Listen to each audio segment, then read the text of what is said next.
Today we are going to talk about chapter 5, which speaks about the fourth steps in essay writing, and that is revising and editing. As I say, revising and editing is very important stage in your writing because you are going to edit the final draft of your essay. Editing the final draft requires some kind of imagination, of course, some kind of changing, some kind of, it's not only putting words on paper, it's using your imagination, using your imagery. Whenever you write a sentence, you are creating pictures when you write your sentences. So let's go through this in details.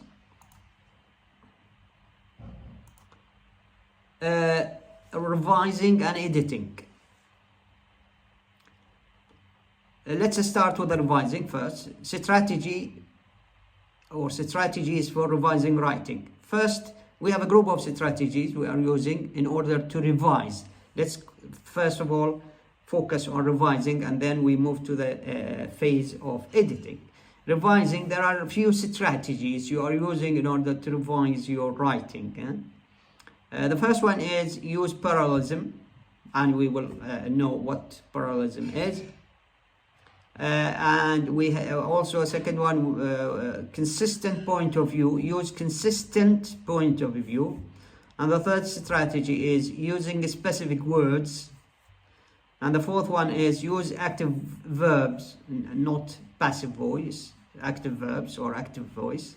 And the fifth one is use concise words. Let's go in details about these strategies with examples, of course. We are going to provide you adequate examples about each one, and we are going to apply it in our writing. So please, it's very important. By the way, you can use these strategies whenever you submit your assignment, especially assignment 2 and also assignment 1 for those who didn't submit yet. So this will be very beneficial for you to apply what you learn here in your writing. Let's see what do we mean by parallelism. Parallelism means balancing the items in a pair or a series that they have the same structure. So we are using parallel style in your writing, parallelism in your writing. For example, we have example here. There is a sentence which is not balanced.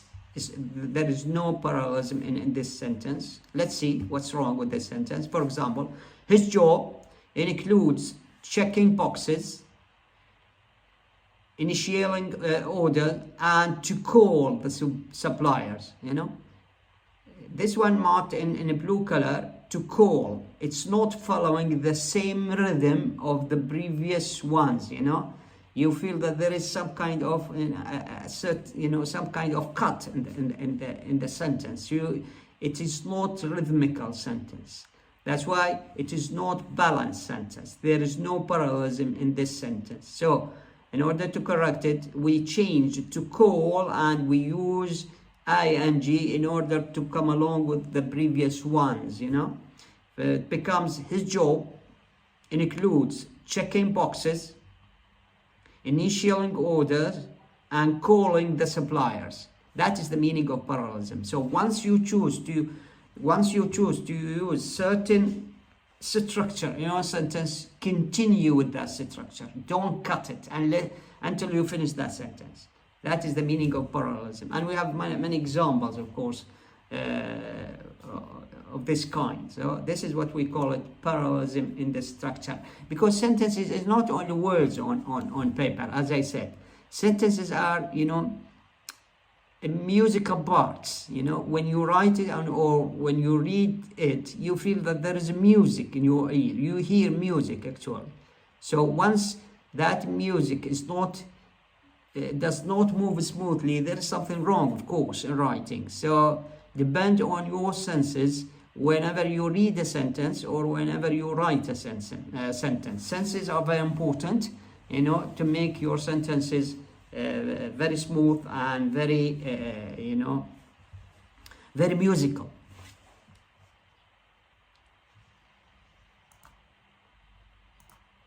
Let's see the other example. We have another example. For example, this sentence: the game show contestant was told to be cheerful, charming, with enthusiasm. That is not balanced sentence because the word enthusiasm is not as the previous one. It is here you use the word as a noun, while we need to use it as an adjective like the preceding ones.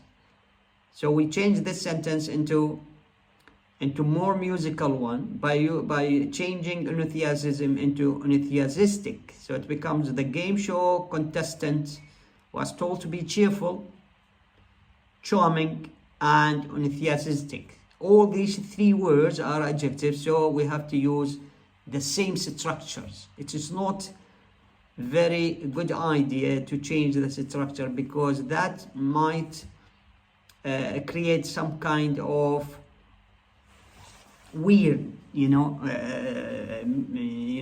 situation when we read or when we write our sentence. So try to use the same structure followed in all the words in the sentence. That is called parallelism. So this is the meaning of parallelism. Once you choose a structure in your sentence, try to continue using that structure until you finish your sentence or sentences.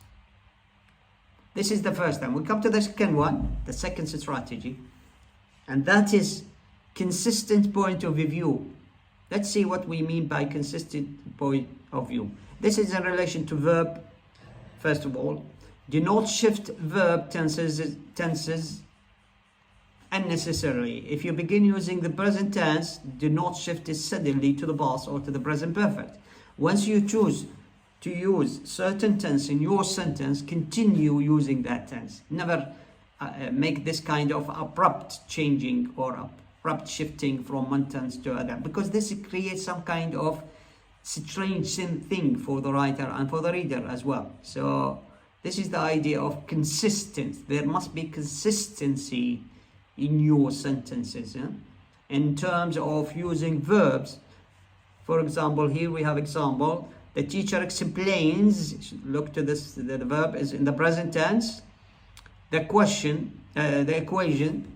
to students who asked questions during the lecture. Here we have another verb that is past. That is not very ordinary way of arranging things. You are using two different tenses in the same sentence. That is not a very professional way of writing. So once you choose the present, continue using that present in the same sentence. So the correct form is going to be: the teacher explains the equation to the students who ask questions during the lecture. That is the meaning of consistent point of view.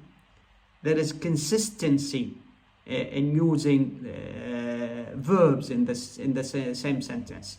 So in order, as I said, using the same tense, it creates some kind of music in your writing, some kind of harmony in your writing. So that is the meaning of consistent point of view.